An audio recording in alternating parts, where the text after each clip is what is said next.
आज मैं आपसे पकोड़े मिक्स की रेसिपी शेयर करूंगी। अगर आप इस तरीके से पकोड़ा मिक्स बना के रख लेती हैं तो आपका ढेर सारा वक्त बच जाता है, वरना जब हम पकोड़े बनाने खड़े होते हैं तो एक एक करके हमें सारे मसाले निकालने बनते हैं।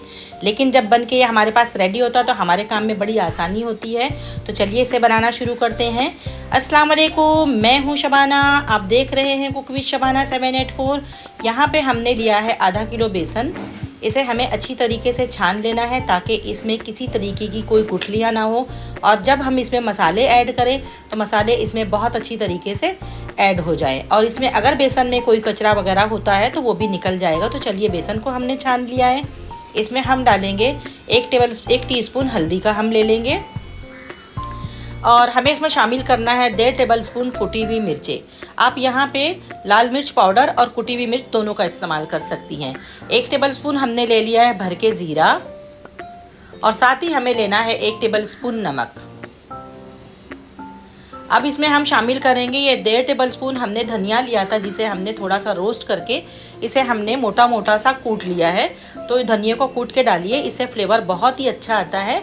तो इसमें हम ये भी शामिल कर देंगे। 1 टेबलस्पून हमने कसूरी मेथी ली थी, इसे भी हमने हल्का सा सेक लिया था, और साथ में हम इसमें डालेंगे अजवाइन। आप जब भी पकौड़ा बनाएं तो अजवाइन ज़रूर शामिल कीजिए। अब हम लेंगे आधा किलो के हिसाब से हमें आधा कप जो है ना वो चावल का आटा लेना है। चावल के आटे से पकोड़े हमारे बहुत ही क्रिस्पी बन करके तैयार होते हैं।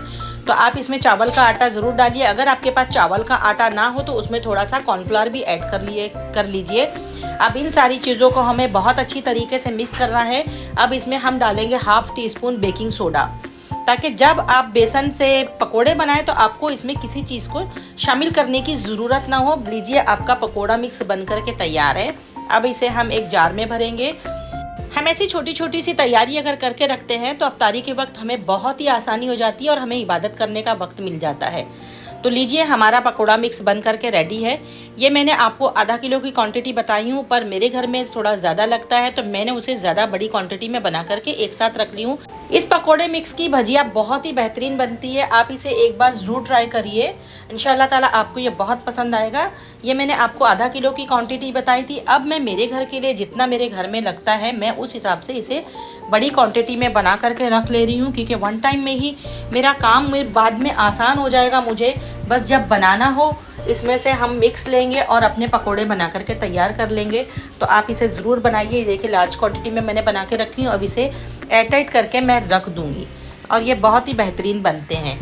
तो आप इसे ज़रूर बनाइए, ट्राई करिए। और अगर आप चैनल पे नए हैं तो चैनल को ज़रूर सब्सक्राइब करिए, और अगर मेरी रेसिपीज़ आपको अच्छी लगती हैं तो इसे ज़्यादा से ज़्यादा लाइक करिए और शेयर करिए। अब मैं आपको जो है ना नींबू कैसे स्टोर करते हैं, क्योंकि नींबू की भी हमें बहुत ज़रूरत होती है, तो मैं आपको नींबू का रस निकाल के उसे भी स्टोर करने का तरीका आगे बताती हूँ। तो आप वो वीडियो ज़रूर देखिएगा। यहाँ पे मैं आपको नींबू का रस निकालना बताऊंगी और उसे कैसे सेफ स्टोर करके रखते हैं वो भी बताऊंगी। तो यहाँ पे मैंने 10 नींबू ले ली हूँ। नींबू मैंने बड़े साइज़ के ली हूँ। तो आप जब नींबू लें तो वो देख करके लें कि अच्छे रसीले नींबू हों, तो उन्हीं नींबू को आप लीजिएगा, उसमें से रस अच्छे निकलते हैं। अब नींबुओं को हम अच्छे से 2 टुकड़ों में काट लेंगे, और एक नींबू के रस निकालने वाले से हम इसमें से सारा रस जो है ना वो निकाल लेंगे। नींबुओं को हाथों से दबा दबा के उसका रस नहीं निकालना है, क्योंकि उसमें जो छिलकों में जो कड़वापन होता है ना, ज़्यादा दबाने से वो भी इसी में आ जाता है, रस कड़वा होता है। तो यहाँ पे हमारा एक प्याला भर के रस निकला था। अब हम इसे जो हमारी आइस ट्रे होती है ना उसमें हमें भरना है। तो आपको जितनी ज़रूरत हो 1 टेबलस्पून, 2 टेबलस्पून या टीस्पून वो साइज़ के आइस ट्रे मिलती है, आप वो साइज़ की आइस ट्रे लीजिए और उसी में भर दीजिए।